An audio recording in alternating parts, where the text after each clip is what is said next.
업그레이드 시대는 서양 가치관의 육색 문물과 동양권의 정신 문물이 하나 되는 시기로서 1988년 전후로 동북아 삼국의 3차 업그레이드 시대가 시작되었음을 알려주는 것이죠. 1차 업그레이드 시대가 있어요. 그걸 대항해 시대. 1차는 대항해 시대. 1차는 16세기, 2차는 19세기, 3차는 20세기. 이게 업그레이드 시대예요. 대항해 시대, 탐욕의 시대. 무조건 내 것으로 만들어 버리려고 내 욕심의 시대. 그러니까 내 욕심이 있기 때문에 탐구했고 신내륙을 발견을 한 거예요.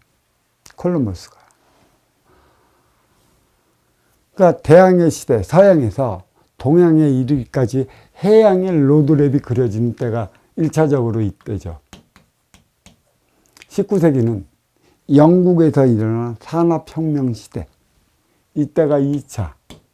3차는 세계대전이 끝난 후에 일어나는 1988년 전후, 이 업그레이드 시대를 제가 3차라고 얘기를 하고 있어요.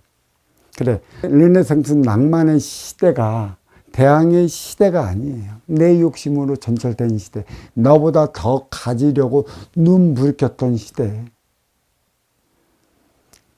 그 전쟁, 노예, 착취, 학살, 그걸로 점철되어 있어요. 그 대항해 시대를 열어간 게 맨 처음엔 이 포르투갈이죠. 포르투갈. 여기에는 향로 사업을 했다고 나와요. 근데 포르투갈 이후에 이제 스페인이 나타났고, 그 다음에 영국이 나타났고, 그 다음에 네덜란드가 나타났고, 그 다음에 프랑스가 나타났는데, 여기에 나타난 이 영국이 이제 봉가지의 중심으로서 자리하기 시작할 때가 16세기라고 얘기를 하는 것이죠. 나무에서. 이 봉가지가 대영 제국의 이름을 날리기 시작을 했다. 2차 업그레이드 시기는 18세기 영국에서 시작된 사회 경제적 변화 기술의 혁신. 18세기 중반에서 19세기 중반. 이 기계화 혁명, 대량 생산의 기틀을 마련을 했다. 여기서. 이게 봉과지의 중심이 시작이 되면서 이 미국, 이 노예라고 그러죠. 일차적인 노예. 영국으로부터 독립되면서 이제 미국이 이제 다민족 국가로 얘기를 했고, 다시 여기에 또 이 노예. 전부 잉글로 색슨족이 살아가는 것이에요. 그 다음에 이제 이 알래스카. 여기서 잉글로 색슨족이 살아가는 것이고, 여기 그 하와이. 태평양과 미국과 격가지의 그 핵심과 그 두둑과 가는 병창기지로서 있는 것이죠. 그리고 이 캐나다도 잉글로 색슨족이 살고 있어요. 결국은 뭐예요? 이게 북, 남, 운용의 주체로 딱 자리하고 있어요. 그리고 이 동, 서, 활동의 주체로 싹 자리하고 있어요. 그러니까 모든 에너지는 그 육색량의 에너지는 지금 어디로 다 몰려 있어요? 이 미국으로 다 가야 있어요. 육색량. 신. 그래서 이 육색량이 많기 때문에 다민족 국가가 된 것이죠. 가장 많은 열매를 매달리고 있고, 가장 많은 열매를 매달렸기 때문에 두둑을 통해 뿔이 대한민국으로 들어온 것이죠.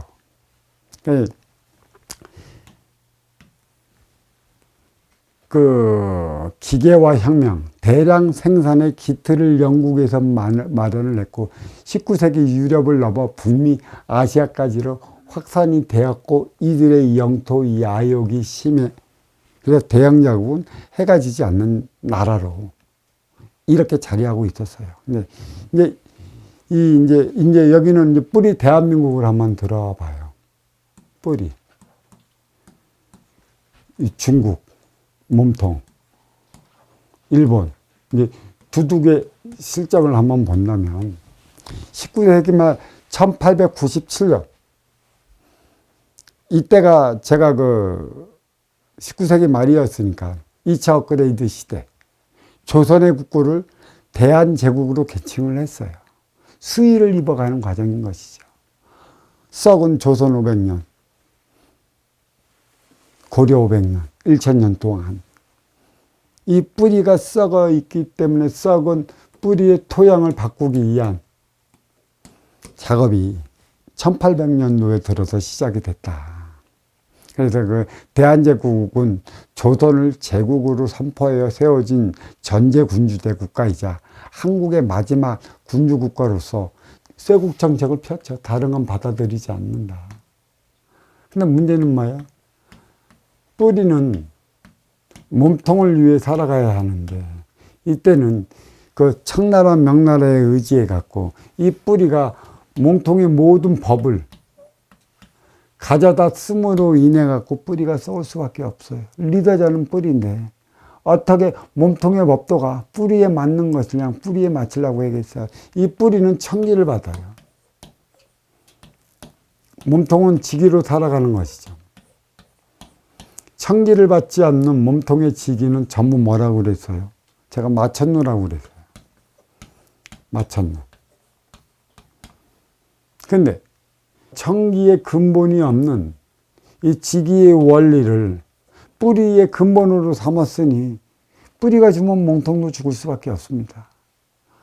뿌리 몸통의 역사, 순망치 안의 역사, 때려야 때릴 수 없는 뿌리 몸통의 역사를 보면 뿌리가 분열되면 몸통도 분열되고 뿌리가 하나 되면 몸통도 하나 되온 역사를 역사책에서 찾아보십시오. 거짓말처럼 맞는 것이고 결국은 이 몸통의 핵심의 기운들이 뿌리 대한민국으로 와갖고 오늘날 이 정도의 장족의 발전을 이룰 수 있다. 30% 병든 국가에서 그러니까 쉽게 얘기해서 이 뿌리 대한민국은 1897년도까지 30% 병들었다가 대한제국으로서 국호를 변경함으로 인해 70% 병이 들어버렸어요. 사경을 헤매요. 결국 13년 만인 1910년도에 한일합방 일제강점기가 찾아온 것이죠. 완전히 죽여버린 것이에요. 사의 기운, 장의 기운으로 들어간 것이죠. 왜? 썩어 빠진 토양을 바뀌기 위한 일련의 과정으로 들어갔다. 그러니까 수의로 갈아끼기 위한 절차 1910년 마침내 인기만 남기고 이 종이라고 그랬죠. 종. 인기만 남기고 인육 이거는 걷어갔다라는 얘기예요. 그러니까 종만 남겼다. 앞으로 뿌리를 살리기 위한 이 땅의 새싹을 쏟기 위한 이 종만 남겨두었다. 1910년에서 1945년까지 대한제국은 장애기간, 사회기간으로 두둑이 뿌리를 침범하였고 이 침범은 뿌리의 토양을 가리를 하기 위한 것에 있다. 침략의 의미, 제가 항상 그래요. 육생안을 이란의 육생안으로 보지 마라. 추구하는 바가 있다. 이게 표적인 것이다. 육생이 추구하는 것은 인생을 살아가기 위한 것이다. 내 앞에 있냐? 네가 왜 그렇게 사자짓 했느냐? 육생으로 보면 너 때문에 내가 힘들고 너 때문에 내가 고통받는데 인생 안으로 보면 너 때문에 내가 발전하는 것이고 너로 인해 내가 발전하는 것이야. 항상 사자짓만 해댈래.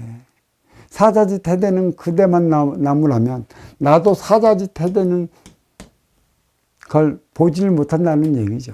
이 안에 육생 안으로 머물러 멈추지 마라. 이 안에 인생 안으로 봐라.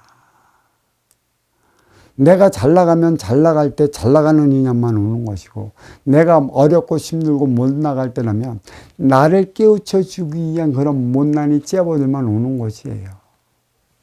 이게 역사적이건 인간적이건 사회적이건 모든 구조는 이렇게 상대적으로서의 내 앞의 인연으로 통해 나의 발전을 일어날 수 있게끔 대자연은 그림을 그려놓고 그 삶을 살아가게끔 해놨다는 얘기예요. 뿌리와 몸통은 뗄 수 없는 시간이라 뿌리가 죽으면 몸통도 죽는다는 얘기예요. 뿌리가 죽으면 이 몸통도 죽는다는 얘기예요. 일본은 이 뿌리와도 관계 있지만 태평양 건너 미국과도 지극한 관계를 갖고 있어요. 이 한 예로 중국과 대한민국은 싸움을 못해요. 근데 일본은 그 서양 미국의 세력도 있지. 또 뿌리야 몸통과도 관계 있지. 그래서 일본은 싸움은 진짜 잘합니다. 그래서 이들에는 무슨 정신이 있어요? 사무라이 정신이 있어요. 사무라이. 아직은 죽으면 더 태어날 수 있는 기회도 있겠지만 이들은 한 목숨 바치라면 아낌없이 박쳐요. 이 미국과 싸워도 동등하게 싸웁니다. 지금도 들고 일어나면 이 종의 씨의 기운에 담겨져 있어 갖고 예전에 그냥 나와요. 왜 이들이 싸움을 잘하는가? 태평양 건너 미국의 기운, 요게 그 하와이를 통해 받고 있고, 우리는 대륙과 중국은 일본의 기운을 통해 받고 있다. 그래서 지금 모든 유행은 두둑 일본을 통해 갖고 뿌리를 통해 몸통으로 올라가는 것이에요. 일본에 일어나는 현상이 곧 우리의 현상이다. 그래서 결국은 뭐예요? 일본은 내 앞의 인연이에요. 보고 배워야죠. 일어나면 그에 따른 대안을 마련을 해야 되는 것이에요. 이건 우연이 아닌 것이죠. 실제라는 것이죠.